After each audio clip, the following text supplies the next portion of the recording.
Alrighty, welcome into the Whatcom County Football Podcast. It's episode 41 here with Tyler Anderson. I am your host, Ryland Spencer, and along with us, we have somebody very special today. It is the legendary Nooksack Valley assistant volleyball coach, Blake VanDalen. Coach, how we doing? I'm doing good. I see you've done your research. Well, I didn't do my research. That was all Tyler. I think we all know that. Coach, welcome into the program. Sixth and state. You look like you're a little red in the face today, and it's not because I just mentioned Nooksack Valley. What was going on today? No, I've got a good circle of people around me that know that Fridays are really difficult, and so our athletic director gave me a call and said, as soon as school's out, we're going golfing. And he really didn't give me an option to say no. And my wife gave me her blessing. And so I called you guys and asked if I could bump back our time a little bit. And so I actually did something I've never done before and golfed during football season. So I thank you to Mr. McKee for taking me. Yeah. So you are a 1990 graduate of Lynden. You also coached in the program for 24 years. Tonight, we are recording this on Friday. What would this be? Friday the what? Friday the 2nd, October 2nd. It should be homecoming for you guys. Again, you've been in the program for a really long time. Give me, what's your best Lynden homecoming story? What do you got? Anything? Like, I don't know, somebody falling when they're, walking to be a king, or what do you got? Anything? I would think the best homecoming stories, like this year, our plan was to play Cedar Crest because it was a non-league game, because there's just so many distractions, as you know, that come. But one year, there was just no way around it, and we played Ferndale, believe it or not, on a homecoming night. And so you think about a Ferndale crowd, and now it's a homecoming game. And so that to me just stood out, because I just remember thinking, you already circled that game on the calendar, and now we're gonna make it even bigger than it was. So usually it's ideal if it could be a non-league game. That year it was definitely not a non-league. And remember, this is when if you lose to Ferndale, you don't go to the playoffs, and vice versa. Only one of us got to go when we were in 3A, and that's kind of when the rivalry started. And so that was an all or nothing night, and it was standing room only all the way around the track, and it ended up being a good night for the Lions. So that was good. I mentioned you were a 1990 graduate. Were you in the homecoming royalty there at Lynden? My sophomore year, I guess they call it a prince. And so I got that out of the way early, and then I didn't have to be involved in the distractions after that. And it's funny, one of the coaches on our coaching staff, his mom and I were the prince and princess. And so I always remind him that and give him a bad time, so. You also played for Rolly DeCoster, and then you became very close with him later in life. How about a good Rolly DeCoster story? You got some, legendary coach. Okay. Somebody that if you say the name Lynden, I think most people kind of go, Rolly DeCoster and Kurt Cramey. And right. You obviously became close with both of them. Right. But let's get stories on both. The first one, though, let's start with Rolly DeCoster. Okay, Rolly DeCoster, what sticks out to me was on Friday night, the game was over. If you were a junior or a sophomore, and you didn't play as much as you wanted, you could come on Saturday morning, and he would drive the bus, and we would drive up to Canada, and sometimes we would show up with 13 players, and we'd play against Canadian schools who had cheerleaders, the band, packed stands, and no disrespect, we would just clean house. And it was just a great way for us. We called it B squad games. And I'll remember one game, I got to play quarterback, punter, kicker, defensive back. I took snaps all over the place because there was only 13 guys. You just didn't come off the field. And those are some of the unknown greatest memories that when I talked to guys I played with, we would remember those Saturday morning games. And that's just kind of, Rolly was all about football as much as he could get it and as often as he could get it. And he found games anywhere he could, even if he had to drive the bus. So those are some great memories I had. Plus, Friday morning breakfasts at the Duke, with all the players and coaches, and just some traditions that Rolly brought to the table I really enjoyed. Real quick one about Kurt Cramey. I heard a story about Boise State and Virginia Tech with the jump up and down. Do you remember that story? Okay. So when when Virginia Tech takes the field, it's Metallica, and it is an everybody's bouncing, and it is just amazing. Like, yeah, every time I watch it, I get goosebumps. And I remember Coach Cramey called me in. I was coaching at this point, and you got to see this. Coach Whitman and I watched it. This is the 2012 team with Josh Kraft and Caleb Newman. And I mean, Matt Meyer loaded for Bear, Zach Viss, who's on our coaching staff. That team was unbelievable. And he just wanted to find ways to always maintain that edge. So one day on our big screen in here, he brought the team in and he showed that. He cranked the music, and the kids were just jacked and they were so excited. And he turns the music down and he goes, and they lost because it didn't mean anything. And you could have heard a pin drop. The whole team just went, oh, like that was not where they thought that was going. And that's the epitome of Cramey. He always had a way of having an edge on everybody. He was one step ahead. So that was just one of those examples. Tyler? Oh, that's awesome. That's a great story, Coach. Speaking of guys you've coached with and guys you're going to be coaching against, Andy Olson. He's you've known him a long time. He's coached with you guys. He's now the football coach at Burlington Edison. It's kind of a rival school of yours. There's always really good, close games. How do you think that's going to go moving forward? You're going to see a little bit of Lynden offense and defense thrown into that, or do you just have to wait and see what happens?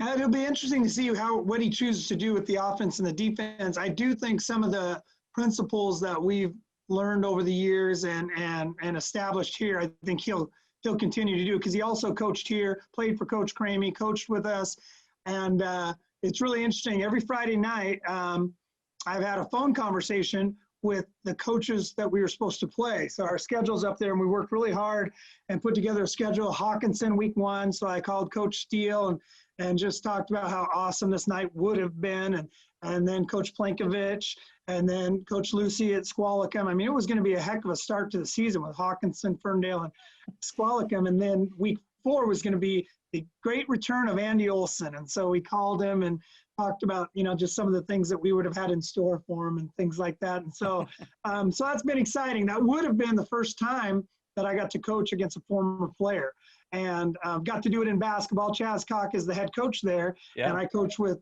Coach Roper, and Chaz played for us.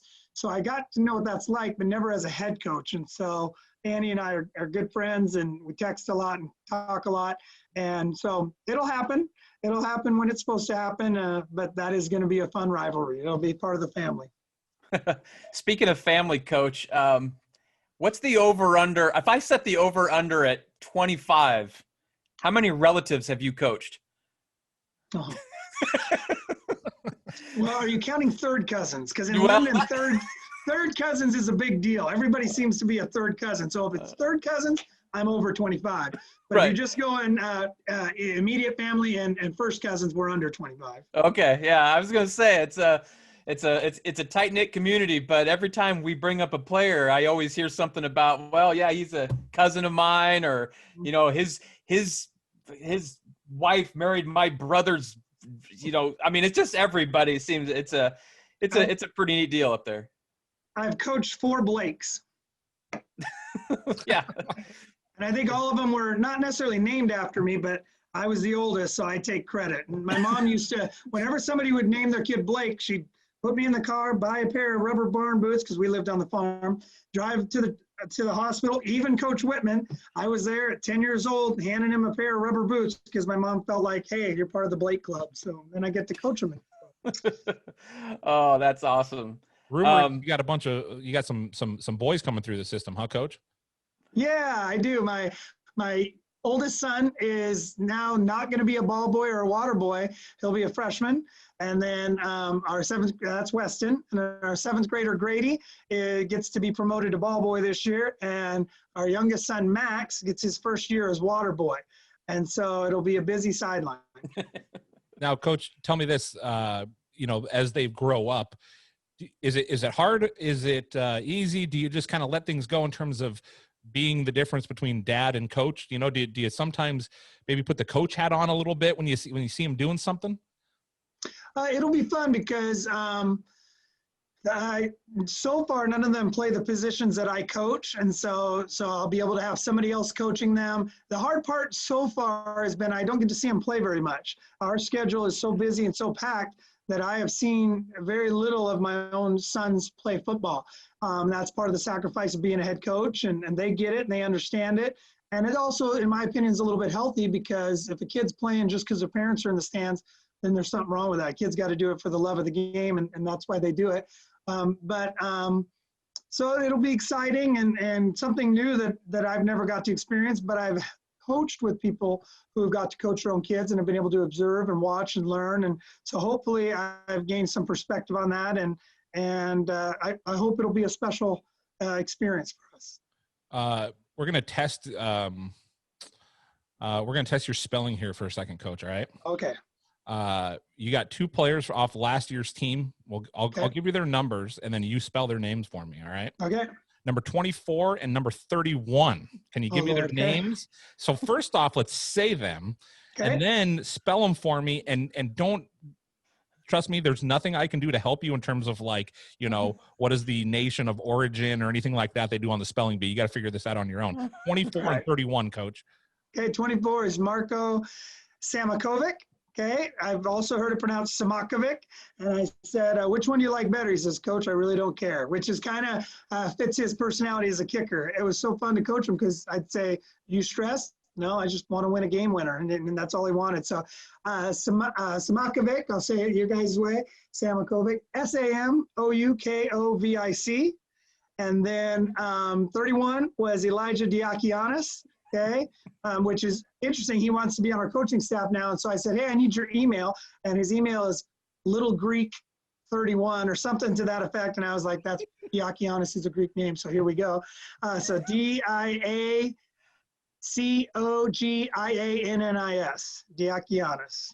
2 for 2, Coach. You're batting 1,000. I'm not going to lie. I figured you'd get Diakianis wrong, because I'm not even completely sure that he could get it right. I mean, that name, I had to learn how to say it, so I have little tricks in my brain, and it just helps me. Plus, I wrote their numbers and names down quite a bit in emails and things like that, and wanting them to play college ball, and so you cheated.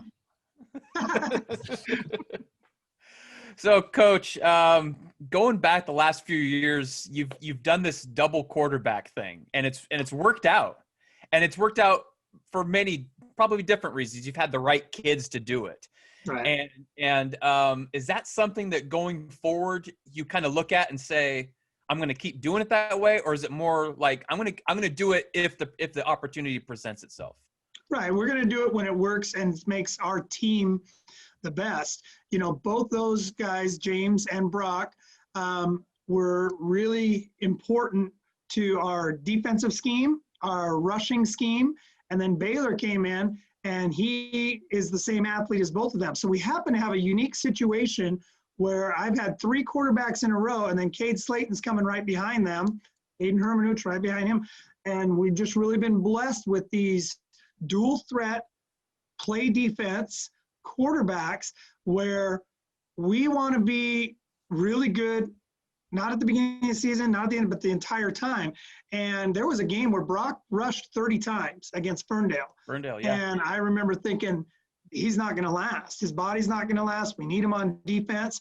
And so we, progressed Baylor along a little quicker. And so ideally, I would love to do it, just because what's nice is those kids get dinged up. I don't remember if you remember the Archbishop game last year. We finished the game with Baylor, and Brock wasn't eliminated from the game, but it was a precautionary thing. His knee got tweaked, and I would have hated to put him in and then have it blow out. And we just didn't have the equipment or the time or the resources to get it checked out. And we went down, and Samakovic kicked the game winner, and Baylor let us down the field. And it was hard for Brock to stand on the sideline. But that was kind of the exact situation where we said having 2 quarterbacks allows you to not have a hiccup. It's just, and Brock and Baylor really did take it to the next level, where by the end of that year, we were subbing them in sometimes play scenarios, 4th and 7. Right. We needed Brock at receiver, or whatever it might have been. And so they got really good at playing off each other, and they would come to me and say, Brock would say, hey, give this series to Baylor. And then, and we just roll with it. And so it was kind of and Brock now wants to be on our coaching staff. So he had that perfect mentality of understanding what was best for the team at that time. So if we have two quarterbacks and if they're both playing defense and if they're the top 11 athletes in our program, definitely we're going to keep doing that. Speaking of Brock and Baylor together, one of the most exciting things I ever saw was last year on the sideline. You have a 49-47 lead. You have the ball on Stillicum's 42-yard line with less than a minute to go in the game, and it's 4th and 15. Now, when you take all that into account, and you have the nation's best player on the other side of the field, whether he's back to return to punt or as a free safety or a corner, you don't know where exactly he's going to be, and you go for it. Bring us through that thought process. The number one was we did not want Emeka to touch the ball again. That was just, what could we do? And so we actually put in 2 plays, and we had a third option based on if Emeka's here, if Emeka's here, and if Emeka's there. And when they lined up, and this is a great story, the kid that lined up on Brock, he just made a mistake and said, I hope they go your way. I hope they go your way. I own you. And we went his way because I told Baylor, hey, if it's not Emeka, we're going to Brock. And it was going to be a fade and jump ball, just because I don't know if you've ever seen that kid rebound in basketball. There's not many guys that are going to come down with it besides him. And just the fact that he got to put a move on Emeka at the end and score that touchdown, Brock has decided to not go on and play college sports, and he wants to start his coaching career early. Well, he'll never forget that moment. And so it was just a situation where what really drove that moment was not wanting Emeka to get the ball. And the only way we could potentially guarantee that was to get a first down. And then once again, we come back to our decision-making, our best receiver was Brock. And so Baylor came in, and that was a gorgeous throw. And then Ryland, you were at that game, right? No, I was at Lakewood. I saw Lakewood. Oh, that's right. That's right. right. Where it was just flat out corn. That was, you never want your highlight of your season to be week 3. And I don't know if it was, but it was definitely, the memories just popped up on my Facebook, and it was a special night. And so I'm glad it worked out for the Lions, and I'm really glad it worked out for those kiddos. Coach, Lynden has 8 state championships, correct? Yes. You've been a part of how many of them? You've been a part of 6 as a coach. Yep. And then were you a part of the 1980 team at all in terms of ball boy? No, not in 81. I got to be a ball boy in 82 and 83. But in 81, my sister was a cheerleader, and there was a snowstorm. And to get the team to that King Bowl, I remember to get my sister, a cheerleader, we had to put her in the tractor. My dad had to drive her to the bus because the bus was waiting on the guide. And it's the only time I've ever seen my mom throw things, because she was not allowed to go to the game. None of us were allowed to go to the game. It was a blizzard, the blizzard of 81. And I remember listening to it on the radio. So my sister got to go and cheer, but none of us got to be at that championship because the snow drifts were too high and we couldn't get out. We can get a tractor out of the driveway, but you weren't going to drive a tractor all the way to there. And then 91, so I graduated in 90. So my senior year, all the guys that won that championship, Cramey's first championship, were sophomores that I got to play with. And so, no, I wasn't on that team, but I had a special connection. 3 of those guys stood in my wedding when I got married. And one of them was my best man, and we're still friends to this day. And so I was really close with that group because as a captain that year, I had some opportunities to really spend time with those young sophomores, because that was a tough thing to start as a sophomore, and we had a ton of them that played with us. So for me, I didn't get to be a part of that one, but I felt like they were kind of my brothers, and watching them win it was really special too. That was in the Kingdom as well. Now, Coach, you say 81, but Tyler says 80. Oh, they graduated 81, right? Graduated Yes, 81. So I have a apologize. question for you, Coach. I'm going to show you something here, and I need to know what's going on here. I need to know what is going on with this picture. Oh, wow. I had that sweatshirt on yesterday, and I've never noticed that. This is your back, Coach, and it says 81 on it. So That is somebody, crazy. and I mean somebody, needs to be, drug across town and beaten up a little bit. Hey, I'll take the blame on it. I didn't design the sweatshirt, but when it came to me, I approved it, and I've never even thought of that until now, until you said it. Well, Isn't that crazy? And no one's ever pointed out to me. Thank you, Tyler. Hey, I'm sorry. I took that picture during the Stillicum game. I didn't want to disrupt you during that game, so. I've never noticed that. Weird. Okay. Hey, when you win so many state championships that you can't remember all the years, I get it. Coach, we have a couple listeners that sent in questions since if you heard at the end of last week's podcast or video, I don't even know what we call this thing, Zoom chat with Coach Lepper. We mentioned that we were going to have you on, so we had a couple people send in some questions. If you don't mind answering those. Yep, not a problem. I talked to Lepper this morning. I told him I had to shave because my beard wasn't as long as his, and so I went for the opposite direction. He went Santa Claus. I'm going Buddy the Elf. Yeah. Well, Coach, here's a question from a B. Whitman. No, that's too obvious. How about Blake W? He wants to know why you hired that idiot defensive coordinator you have. Probably because his parents were wise enough to name him after me. And then he actually was my nephew's best friend going through school. And my nephew, being of VanDalen, needs mentorship and help. And so I got to coach Blake in Little League. I got to coach Blake in high school. And so it's always good to have a yes man around that's going to agree with everything you do. And now we have the Blake and Blake show. So we did spend a lot of time in the booth together, many, many years. And so there's things that happen in the booth that stay in the booth. So if he told you any booth stories, then he and I are going to have a chat. But well, Coach, he didn't tell us any booth stories, but we did get one about a sideline, cover 2, cover 3 against Eastlake. And he wanted me to let you know that he was right, that you should have played cover 3, not cover 2. And he also wanted to let us know that it's the only time he's ever been right. So he did say that, like literally did say that. So, yeah, Tyler, what do you got? Hey, the good news is we took such a beating in that game that we bounced back and beat Cedro and ended up being the only team in the league to go on to the playoffs that year. And so we totally redeemed ourselves. But we had to learn it the hard way. Oh, Coach, there's been so many great Lynden teams. And, you know, just for me being like a historian, looking at every team in Whatcom County history, I could say that if you're counting like the top 8 teams of all time from any program, I would say 4 of them could be Lynden teams with the 06, the 09, the 12, and the 13. They stand out to me. If I had to make you choose, I know you don't want to do that, but you were a part of all of them.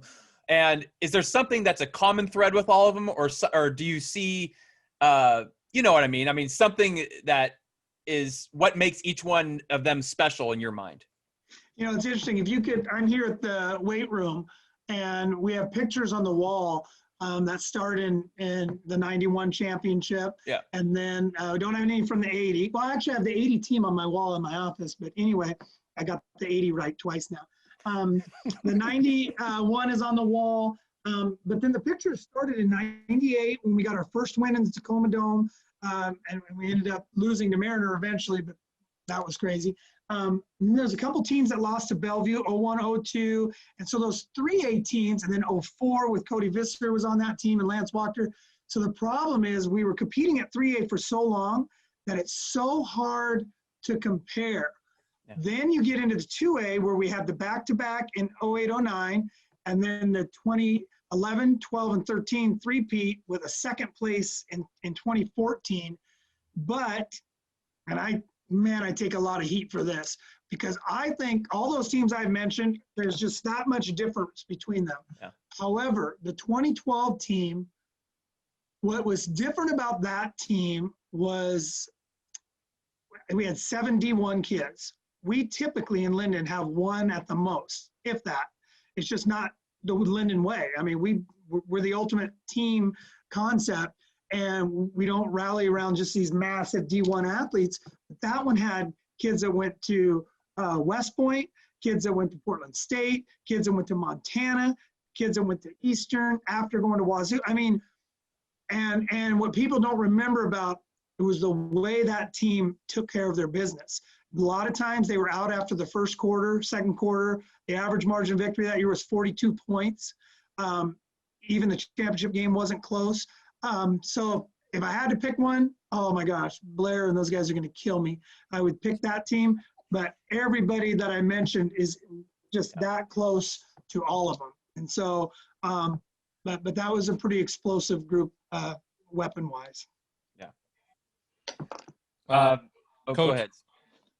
I heard a story about Sterling Summers, a guy that I really like. I've always liked Sterling. I've known him for quite a while.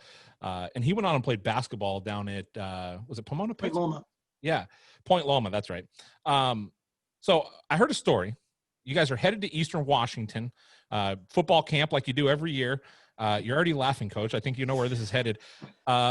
Everybody's all up on the buses, and next thing you know, you realize, hey, you know what? We're missing a guy.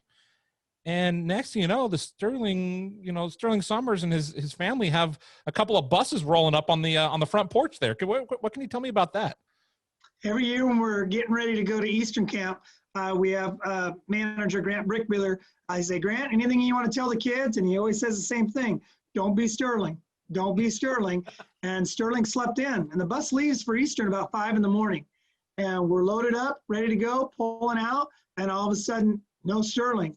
So we literally drove. He lives about a mile away, drove the bus parked right in front of his house. And when we knocked on the door, and his parents were out of town on a trip. And so when we knocked on the door and he opened it, he honestly thought it was an April Fool's joke. Like, he looked at Coach Cramey and Coach Whitman and myself like this is some kind of a joke, like this isn't real. And we're like, bud, the bus is right there and we need to go. And so he had about 5 minutes. He was mostly packed, but you imagine packing for a week and the head coach is standing there staring at you. And he got a lot of hazing that week. So, but there was, if anybody could take it, it was him. So good hazing though, right? Like, good hazing. Yeah. Good hazing. Yeah. Leadership opportunities. Yes. Tyler, what do you think? 5 names? Yeah, well, I got one more thing I was going to ask you, Coach, really quickly. If you take Jake Locker out of the equation, who's the toughest player from Whatcom County that you've had to game plan for? Casey Locker. Casey Locker. Yeah. The people don't understand is that we were 2-2 against Jake. We were 0-4 against Casey. Yeah. Di Lorenzo this year, the way he ran and finished runs, he averaged 7 yards a carry, but he usually got hit after 1 or 2. Casey knew how to fall forward and stuff like that. And he was just a thorn in our side. I think at Wazoo, they called him Charlie Hustle. And so probably not a name you were expecting when you think about some of the studs that we've had to prepare for over the years. I mean, we beat Nate Robinson twice and in one season. And I mean, we still have what we call the Nate Robinson rules. When there's a kid on the field that's, Emeka, whoever it is, we have Nate Robinson rules, don't lunge, literally. But Casey Locker was a thorn in our side. So great kid. I've got to talk to him yep. Yeah, I'm not a Ferndale kid. Yeah, well, I'm not surprised at all because when I did the top 500 list, and we've talked about this over the years, Jake was number 1, Josh Kraft was number 2, Casey Locker was number 3. So I'm not surprised at all. He was a great player. Go ahead, Ryland. All right, five names for you, Coach. You ready to go? Yep. All right, so just 5 or 10 seconds on each guy that I'm going to name for you here. First one, Lawrence Honcoop. Oh, legendary. I mean, the voice of the Lions. I mean, like, I get goosebumps. Goosebumps. Here come the Lions, and probably one of the greatest compliments I can give is it's been a highlight of my life to be able to run out and hear him say, here come the Lions, And you know what's amazing about him? You can say, hey, tell me about so-and-so. And he's like, well, he drove this vehicle, and this was the license plate number, and that was from 50 years ago. I mean, a wonderful man, plethora of knowledge and experience. What you're telling me is Tyler is going to do PA for Lynden here in a few years. Excellent. Chris Bolt. Nickname was Crazy Legs because we never knew where he was going or what he was going to do. But we loved having the ball in his hands. He was a winner, and player of the year in basketball as well, and just he was the epitome of the running quarterback. He could sling it, but he also could run it. Next one, if I had a booing sound, I would use it here because the people in Lynden would love a boo for this guy, Jamie Plankovich. Oh, Jamie. I would say rivalry, just because he came in and picked up right where Randall left off, and it's just been, he just maintained the rivalry. I think, Tyler, you told us that over the many, many years that we've been playing them, I think we're right around 50-50 with them. Yeah, it's really close. Yeah, and so, rivalry. Ed Baumer. Oh, legend. Probably the best decision I've ever made as a coach is bringing him back on as our O-line coach, defensive end coach, two of the toughest positions in our scheme to coach. And, he didn't make any bones about it. He said, I'm going to be who I am, and you get to deal with it. And I welcomed it. He's been a mentor of mine, and he will speak the truth. He's not going to blow smoke. And he just wants to be the best version that we can be. And I'm sure I'm going to have a lot of people say this, I think he is the #1 offensive line coach in the state of Washington. That's saying something, because there's some good ones out there, Coach. But last name for you, Jeff Bodie. Oh, yeah, that's a Tyler. tough. This was all Tyler's doing right here. He told me you'd have that reaction right there. Yeah. I got to play with Jeff. Fierce, amazing competitor. Jeff and I graduated together. We would go skiing together. I love Jeff. Wonderful man. Went to Hawaii with him my senior trip. Football player. He was a beast. I mean, he's that kid that you want to clone. And you could put him at quarterback, running back, offensive line, DN. He was a football player, 100%. He got to play as a sophomore when you didn't play for Lynden as a sophomore. He was a stud. Coach, there's one name in there that we didn't ask, and it's a name that we kind of talked about a little bit earlier. I want to talk a little bit more about Coach Cramey, and obviously you took over, coaching as soon as he passed away.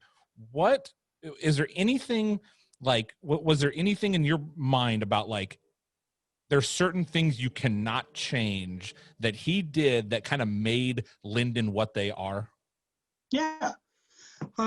First of all, him personally, he's a savant. He watches film, and I have to watch plays several times to pick up everything. He used to get it all. He used to get it all on one clip, like the right guard missed his first step, things like that. But for the program, his humility allowed us to build the program to the next level. So he came in, and yes, he wanted his first year, but even he said, we didn't know what the heck we were doing. We just had talented kids who were winners. But then after that, the key was he knew that we were going 3A, and he knew that Prosser was winning 3A. So he drove all the way over to Prosser, watched what they do, learned from Tom Moore. There's things that we do in practice every day. I can tell you how many times we run this play. I can tell you how many times, because Tom Moore taught, if that's your #1 play, you need to run it this many times in practice. So when I set up a practice plan script for my camps, I know at the end of that camp, we'll have run this play this many times, this play this many times, against this many defenses, this many coverages. And that was something we got from Tom Moore. He got from Tom Moore. Then needed to improve the defense. Who's got the best defense? Tumwater. So 1997, they drove down to Tumwater, stole their defense. In fact, their coaches always say, I love it that you still run our defense, because they've switched since then, and they miss it, some of their older coaches. And then we evolved, and we're like, okay, now how do we have to beat Bellevue? Okay, we need our best athlete on their best athlete. We aren't going to beat them 11-11. We need it one-on-one. We got to get the spread. So we head down to South Lake Carroll, Texas, and this is the humility of Kurt Cramey, not thinking he's got it all figured out, but being willing to beg, borrow, and steal from anybody else, put in that offense. And so the best example of Kurt Cramey I can give you is we won 6 championships in 8 years. And it was just mind-boggling. That run was unreal. Some of them we deserved to win. Some of them, we just were blessed, and he would tell you the same. In 2014, we get second, and it's hard. A 4-peat would have been cool, but it is what it is. 2015, we don't make the playoffs. So you could look back and say, wow, 6 championships in 8 years. We know what we're doing. Nope. The next day, he and I got in a car and we drove down and watched Skyline practice for a week, just to see what we were missing, what we could do better, how we could be better. And in all those years of coaching with him, there was about 2, maybe 3 teams that would come up here and ask us questions. And he was always surprised that more teams didn't want to ask, because we've always. And so for me, the first year we lost out against Tumwater in the first round. That next week, I was making phone calls and seeing what teams we could go watch and learn from. And so that's one thing that stayed true to this program, is all of these things, the years we won it and the years we haven't, they've all helped build the program. We never forget a lesson. For example, we lost to Prosser the year before we had the amazing double overtime win. We felt like we lost to them because our conditioning wasn't where it should have been. So yeah, we lost the state championship or semifinals that year, but we learned from that we need to condition year round. So I don't know if our kids like that, but from that point on, we have conditioned after every practice year round. We no longer stop conditioning at 2-a-days. We get out there on the track and run our 2 miles and run our wind sprints year round, because we felt like our conditioning wasn't good enough and we could have won a championship in 08 or 07, sorry. So Tyler? yeah. No, that's it. Go Lynden, baby. Hey, Coach, I had that duffel bag. That's the classic right there. That's right. Hey, Coach, before we let you go, we want to just talk one last subject, and we want to talk about the team you got coming up. Obviously, you guys lose quite a bit of talent, especially on the offensive line. Replacing Brock Hepner and Stephen DiLorenzo is going to be very tough. Who are some of the guys we obviously know about? Baylor Ayers and a few of these other guys. Who are some guys that we should look for that maybe nobody's heard of yet? Well, with the COVID, that was unreal. Like, to get sent home in March, and literally this week we just started handing out helmets and stuff like that, hoping that we can start practicing here soon, and hoping at some point we'll get to have summer football in the fall. One kid walked in named Matthew Furtick, and when he left, his bench was 270. And he goes, Coach, I've been working really hard. Can I get a max rep in and just see if I can make the top 10, which means he would bump David Gaylord off, who had a 300-pound bench. And he walks over there, and I said, Matthew, I think you put too many plates on, because he had an extra 45 on each side. And he was at 360 from 270. And he goes, I think I got it, Coach. And he benched it and put himself in the top 2 all-time Lynden bench. And that's because for the last 9 months, he's been lifting 2 to 3 hours a day, and he's not the only one. Our offensive line came in, and Mr. Balmer asked me to get a scale. And right now, we have nobody under 250. And this is a high school football team. And so these kids have really taken to heart that we kept preaching to them. One thing you've been given is time. One thing you've been given is time. What you do with it. So I'm excited because you're right. We lost a ton of very good athletes. And now these kids get a chance to make a name for themselves. As we do every year, the offense will look a little bit different. If you had told me at the beginning of last year that we were going to set a Lynden record for most rushing yards in a season with the spread, I would have said, well, that's great. But it surprised me. It just kind of kept getting better and better. But so this team is going to have its own identity. It'll be fun to put that identity out there. I'm optimistic we'll get to do that in February. And so I only mentioned one of the linemen, but there's a ton of kids that have put in a ton of time in the off season. And it's really interesting. Some of my coaches aren't around here like I am as much. And so handing out gear, it was so fun to have them say, that was unbelievable. Just having all these bodies walk through. Because when you don't see high school kids for 9 months, yeah, they change a lot. And that's how long it's been for some of our coaches and players. So I'm hoping I think we'll two or 3 months, Coach.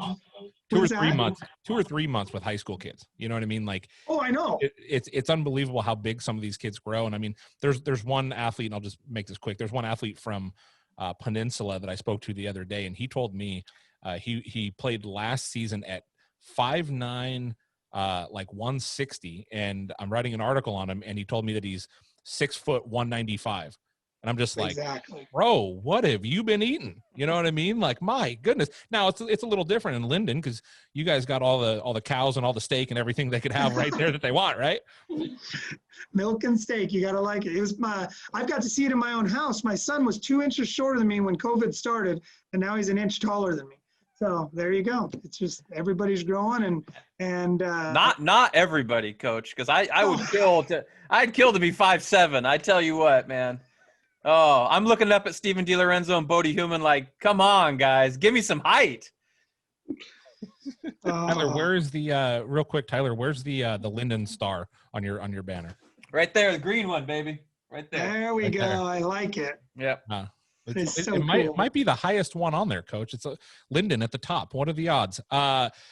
Coach, one last thing, because I wanted to talk about it, and I totally forgot. Tyler, and you'll have to remind me, was it game or play? Last week we asked Coach Lepper, was it it was about a game. Okay, so Coach, if you could go back and you could have one game to coach again that you coached, it would have to be a loss that you guys had. If you could have one game where you're like, man, I want to go back, I want to do that game again, I want to do over because I think we could have won that game. I mean, the obvious one is the Hawkinson State Championship game. Oh my goodness. I mean, that game, I've watched it so many times, and I'm at peace with it because some of the things that happened, it's just, you know, we did such a good job. The kids, they played their butts off.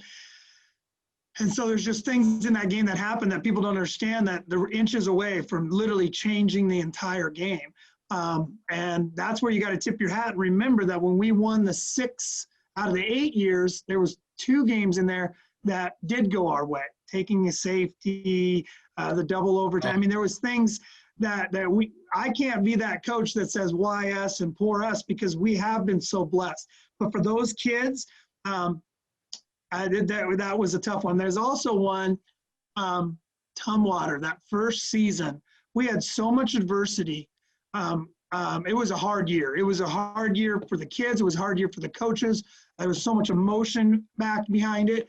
And the fact that we were able to pull it together at the end and go on that run.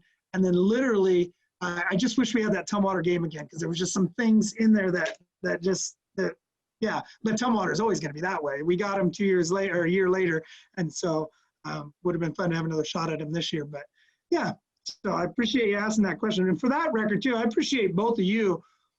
I don't know if you guys realize how much high school kids appreciate people like you.